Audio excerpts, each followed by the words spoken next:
Hello, everyone. Kill Bethelite here. And there's the question: did Jehovah's Witnesses cause the mental disorder that we would call pedophilia? Very interesting. Very interesting, because I don't know if people really look into whether or not pedophilia, A, is a mental disorder, and B, can it be caused within people? Well, obviously, it's not the mental norm, so we would typically categorize certain things as a disorder. It's not in the order it should be. It's in disorder. So pedophilia, the whole act of being a pedophile or a child predator, this is not the order in which things should be. So it would be a disorder. I would call it a mental disorder. Now, is it something that Jehovah's Witnesses cause? Now, question: can Jehovah's Witnesses cause any mental disorder? The way that group is structured, is it capable of creating any mental disorder? Most of us with experience among Jehovah's Witnesses would say yes. It causes depression. Depression is a disorder, a mental disorder that people experience from time to time. Now, to a certain extent, you'll have depression in all walks of life. However, if you take a specific group, and that specific group has a specifically high number of cases of depression, you have to look at that group and say, is there something this group is doing to cause this? And we've looked into it. A lot of us have. And a lot of us have determined that, yes, there are an abnormally large number of Jehovah's Witnesses that suffer depression, partially because of the shunning, partially because of their view that the end of the world and the destruction of everything that they're going to see is going to happen any second, and they're constantly pounded with everything negative in the news to reinforce their belief that the destruction of the world is about to take place. You're dealing with constant negativity. And to an extent, that's going to contribute to depression. So the question of, do Jehovah's Witnesses cause depression? We would say yes, just from the mathematical looks of why is one specific group have such a high number of cases of anything? Well, something's going on within that group to cause abnormally high cases. And that's the case with depression. Can Jehovah's Witnesses cause a high number of uneducated or undereducated people? Yes. For the longest time, we've looked at Jehovah's Witnesses, and any kind of study on them would show that they have a large number of people who have not gone on to graduate college and pursue careers, right? Well, the cult causes that by their teachings. Teaching people the end of the world is going to happen tomorrow. Why on earth would you apply for college or even look forward to college? You had people that didn't think they would make it out of high school. These are examples to show that people can be influenced, and that influence can be negative. And the influence of a specific group can cause specific effects to happen on people. Now, the Jehovah's Witnesses cause everybody to become a pedophile or to have that mental disorder. Obviously not. The Jehovah's Witnesses cause everyone to have other disorders such as depression. No, not everyone. In that small group is the number really high of the people that do suffer depression. Yes.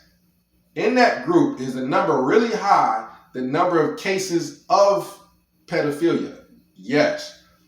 In that group, from what I've read of the New Elder book, are there situations where normal people would be alarmed, be alerted, and call the police? That in this elder book, they're saying, well, hey, if the number of videos of child pornography that is viewed is a relatively low number, we may not even do anything, right? Yes. Right? So is there something different about that culture? Yes. Most people say, hey, child pornography is illegal. It don't matter how much of it is there. But in the New Elder book that we discussed in previous videos, there was mention of, well, the amount of child pornography is something that they're going to look into. Not just that it's there. So let's look a little bit deeper into this culture, because one thing that I think might contribute, and we're going to take a number of different things about the culture of Jehovah's Witnesses and put it together and just think, is this something that could influence someone negatively to have that type of mental disorder that we would call pedophilia? One is loneliness. Again, people feel lonely from time to time. That's normal. But extreme loneliness for an extremely prolonged period of time, that's something that could have what? Positive or negative effects? Negative effects, right? Well, any normal person would think back on their school days, whether it be high school, middle school, what have you, and they think about all the friends that they had in school. As a matter of fact, some high schools, they still have their get-togethers. They'll have a reunion, a class reunion. Some people, a lot of their friends, the friends that they have, they built in school, and they still know a lot of these people. Well, with Jehovah's Witnesses, aren't we talking about that group of people who want their kids isolated? If there's any kind of a Christmas party, isolate them. If there's any kind of Easter celebration, isolate them, put them away from all the other kids. Aren't Jehovah's Witnesses the ones that aren't really supposed to make friends with people at school if they don't go to their specific religious cult, if they're not a part of it? Yes, that is definitely the case. From childhood, we're not talking about a normal stint of loneliness. A person might feel lonely for, I don't know, a month or something like that. We're talking about going all the way back to childhood. We're talking years. We're talking, let's go all the way back to childhood, where the Jehovah's Witness youth wasn't allowed to have the same celebrations as other kids, wasn't allowed to go out and do the things that other kids could do, wasn't allowed to join the basketball team. I'm talking the little minor things that all these other people outside of the cult are able to do, and yet and still they experience loneliness from time to time. They experience loneliness and they're able to have friends from school. They're able to take part in any kind of celebration. They're able to join a whole basketball team, football team, baseball team, be a part of all kinds of different things, and they can still feel loneliness. Well, don't you think it's possible that loneliness might be experienced at a higher level starting in childhood for a Jehovah's Witness? Don't you think it would be a little bit higher? We're talking about something about this group where the influences to cause certain things are higher than normal. Yes, I would certainly say so. There are some people, just because of how shy they are, that are kind of off to themselves, kind of lonely, kind of quiet. And to a certain extent, a lot of people don't think that that's healthy for it to go on for a long period of time. You would want that child who just on their own, because of their own personality, is kind of quiet, to themselves, shy, doesn't interact with the other kids. You would want them to participate and join in on activities, to learn social skills, right? Well, try thinking about your Jehovah's Witnesses, the way that they're raised, the way that they are purposefully raised by their parents who are in that cult are the opposite, the polar opposite of how any other normal parent would want to raise their kids. Any other normal parent would want their kids involved with everything going on in school, as far as other kids are concerned, as far as social activities, as far as sports, as far as all those sorts of things. Jehovah's Witnesses are the opposite. They're trying to raise their kids to be standoffish, away from all the other kids, not participating with all the other kids in all these activities, not making friends with all the other kids, because this child is taught that these kids are worldly. They're not members of my cult. They're bad.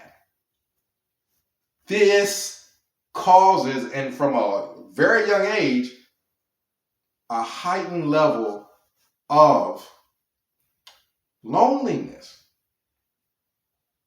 And as that person progresses, and as they grow into adulthood, to a large extent, this loneliness, this exclusion doesn't stop. It does not stop. This is not loneliness for a couple months. This is loneliness for a lifetime. Some kids have it even worse. Some kids are homeschooled. Some kids don't even get to get on a school bus and be around other kids in any kind of environment that we would normally have in a school. Because a lot of Jehovah's Witnesses homeschool their kids for the sole purpose of isolating them, for the sole purpose of keeping them away from the other kids, because they think other kids who are not in their cult are bad. And everybody inside the cult are good. Well, I was never homeschooled, but I can definitely tell you it can get lonely always being the kid left out And that's being amongst the other students. I couldn't even imagine how it is for Jehovah's Witness kids who are already, they're not allowed to do anything for the most part.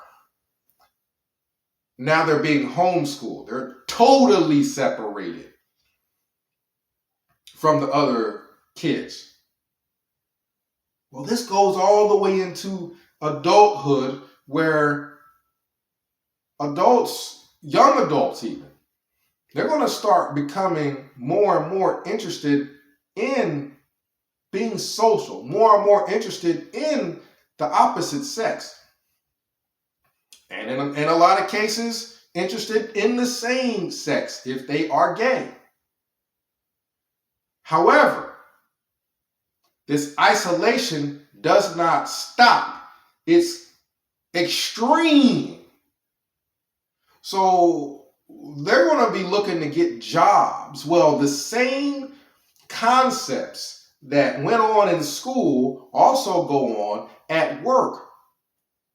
Because the people at work, just like the people at school, they're worldly if they don't attend the Jehovah's Witness cult, right? To them, they call them worldly. They're not in their cult. They're probably bad. So you're not supposed to make friends with them. But my goodness, this person already has lost the ability to make friends in grade school, the ability to make friends in middle school, the ability to make friends in high school. The amount of friends that they missed out on as a youth is astronomical. They ain't got no friends other than whoever's in that cult, in that religious group. The cult of Jehovah's Witnesses, we already know it's small. They had a small group of people that they could even possibly make friends with, let alone whether or not they actually like them to really become friends. So this goes on all the way into adulthood. This high level of extreme separation goes on all the way into adulthood, where now you're going to work, you're amongst workmates, and you see somebody that you're attracted to, but you can't pursue that person because they're not a Jehovah's Witness. Have you any idea how many people, because of this, have attempted to get someone to join the cult because they like them? They want to pursue them. They're interested romantically, but they know they can't do anything according to that cult because that person's not a Jehovah's Witness. So they try to get them to join the religion. I've seen people try that time and time and time again.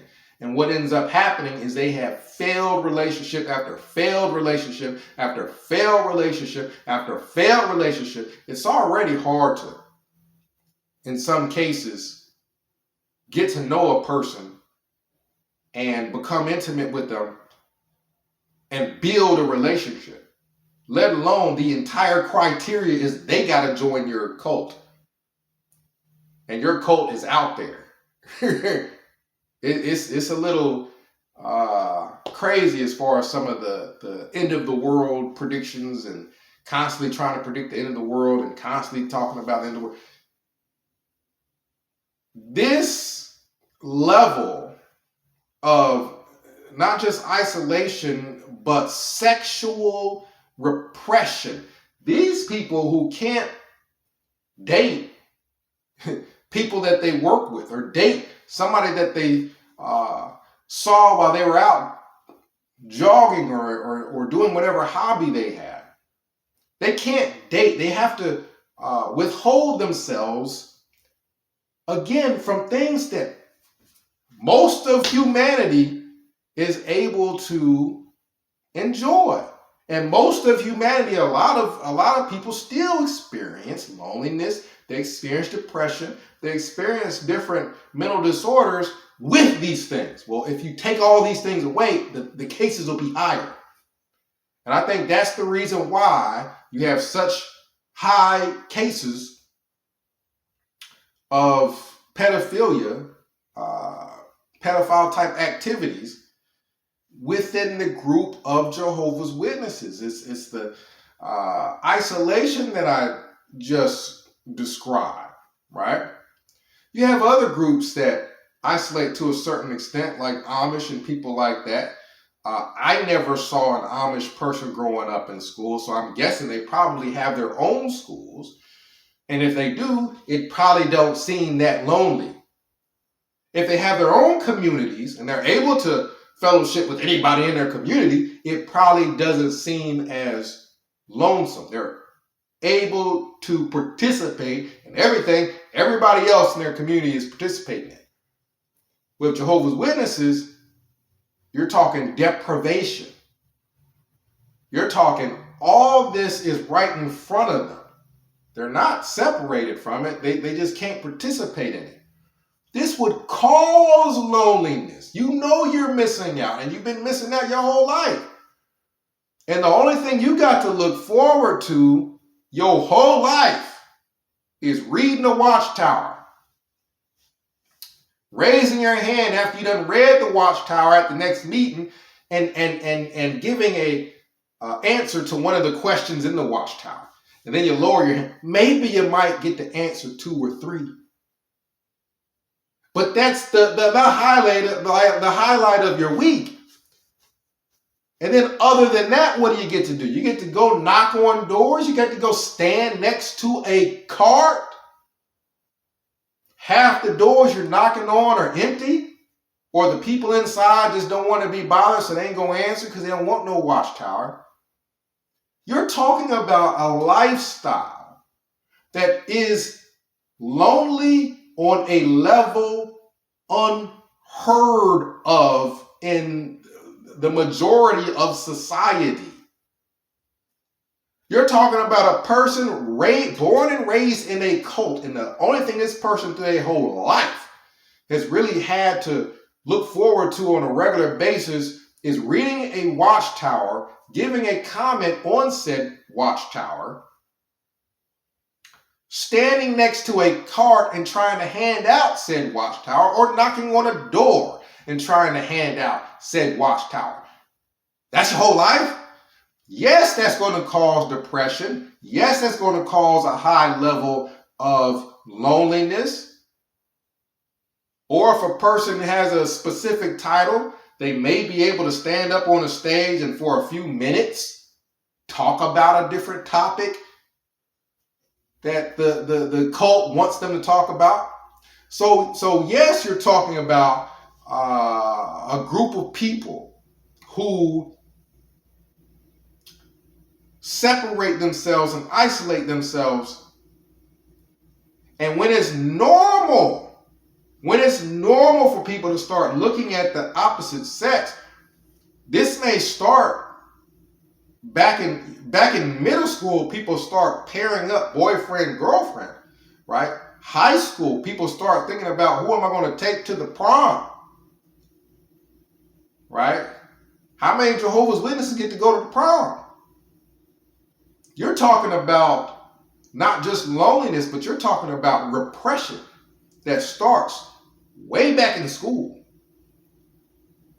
where we're not talking about sex. We're talking about just crushes. These kids, they have crushes and they pair up into whoever they have their crush on, and they call that person their boyfriend or their girlfriend. And they just walk around and hold hands and sit by that person at lunch. But the Jehovah's Witness, they're not even able to do that. Repression to the point where you can't even have a crush in middle school. Or high school. Have this crush becomes more of a, okay, this is somebody I can go get ice cream with. Or I can go skating with. Or I can go to the school dance. Or there's a school prep rally. You know, this person you have a crush on then becomes a person you go to those things with. They're not able to even do that. So the repression and loneliness starts at such a young age that this is unlike anything in any other group that I'm aware of. It is extreme. Goes on into, eventually you would think, okay, this is unhealthy. At some age, you gotta let loose. At some age, by all means, go date. By all means, pursue the opposite sex. By all means, if you want to. Again, yes, some people with the same sex. Again, if you want to, go and pursue relationships and get married. Like, if that's what you want to do, go do it. Because being held down and being repressed, that's not healthy for a long period of time. We're talking about people off up into their 40s, 50s that have been in that kind of repression where they ain't been able to pursue who they wanted to pursue their whole life. They cannot masturbate. It is against the cult's rules to masturbate. They can't even self-relieve themselves of that repression. So when this person has been repressed their whole life, goes into their adulthood, and they still can't pursue who they are attracted to at work, or that they meet out in the street, the only thing that they can do is look to see if there's anything in this little kingdom hall. They call their churches kingdom halls, and they tend to be small. There may be only a few hundred people in there. A lot of them older, a lot of them elderly. A lot of them kids and teens, and that becomes the problem. But they got to look in that one little group for somebody that all this repression from youth on up is going to be unleashed on, and they got to look in this small little group to try to find somebody, right? Mentally, let's go back to the Elders Manual when it was talking about, essentially, it's not something that they're going to look at as a bad thing. If, according to what I remember from the Elders Manual, someone who is an adult is pursuing someone who is a minor if the minor is okay with it. Again, put two and two together. Put one and one together to make two. They don't have nobody to look at except for this small group of people, and even the Elders Manual is making it okay. Well, you can go ahead and pursue this minor as you're an adult, but you can pursue this minor as long as they're okay with it. And then y'all try to get married as soon as this minor is old enough. Can we definitely say that this group has influences on people, some of those influences negative, to the extent of causing the mental disorder of pedophilia? What naturally would happen if you have an environment where it's okay to pursue minors or groom minors, as long as, quote unquote, they're okay with it? What do you think is going to happen when you got all this repression? And it's so bad, okay, well, if we got two minors and one of the minors sexually assaults the other because of the mental disorders, the repression, the kid may, they may need help even as kids. If I remember, the Elders Manual is saying that's not child abuse if another kid does something to your kid. Or if another minor does something to your minor. Yeah, it is. But they don't want to look at it like that because they know they're going to have high numbers of it. Too many people are repressed. The adults who groom young kids and flirt with them and things like that until they can finally marry them, they don't want to look at that as something that needs to be reported or anything like that. According to what I read in the Elders Manual, they're okay with it as long as the kid is okay with it, is what they said, what I read. Because they know they are going to have a higher number of people doing it. They'll have all these elders and they done pursued all these titles and they're horny and they're looking through the kingdom hall and these people are married over here, and then these people are much older. And then you got people in their 20s that leave the cult because they find out it's a cult, and that leaves a gap. Then you got the teens, and you got the kids. So you got all these teens and kids, and you're going to be looking at them.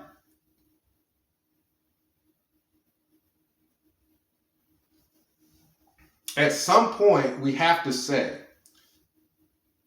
people should have freedom of religion. They should have the freedom to pick any religion they want and come and go as they want with regards to religion. But what religion is able to do to those people should be limited. The amount of damage that a religion is able to do to a person should be limited to some extent. Don't let a religion repress people to such an extreme degree that they're talking about in their elders manual, their official religious material, that it's okay to just be a pedophile, because we can't stop it. We're repressing everybody. We're not letting them date even as adults, and we're not letting them masturbate. They're not allowed to look at pornography. They're not supposed to. But we will let them pursue minors as long as the minor is okay with it. That's almost basically saying we are going to start having arranged marriages. How? Well, we're going to, hey, this is a cult. We're able to manipulate people's minds here. We're going to make their parents okay with pairing up a minor with somebody who's an adult, as long as this adult is doing what the cult tells them to do. So if this adult is pioneering, being a ministerial servant, or pursuing and being an elder, doing all that stuff, well, we'll make it okay for you to be a pedophile. You pursue this minor. You know, as long as when they say minor is okay with it, you know they mean as long as the minor's parents are okay with it. Once that becomes the norm with Jehovah's Witnesses, one thing we know about Jehovah's Witnesses is that the things that alert the normal populace, the things that alert you and me, don't alert them. Them changing their teachings and making false predictions is just normal to them. It doesn't alert them. They don't care about it. So pedophilia, it can become normalized because I think that cult realizes, Watchtower realizes, the governing body realizes, hey, we are creating pedophiles. So we got to make a way for them to be able to do what they want to do. And that is if parents in the cult are okay with it and the minor wants to, is okay with it, well, we'll have adults pursue the minor then. Comment down below. Let me know what you think. Do Jehovah's Witnesses cause the mental condition that we call pedophilia?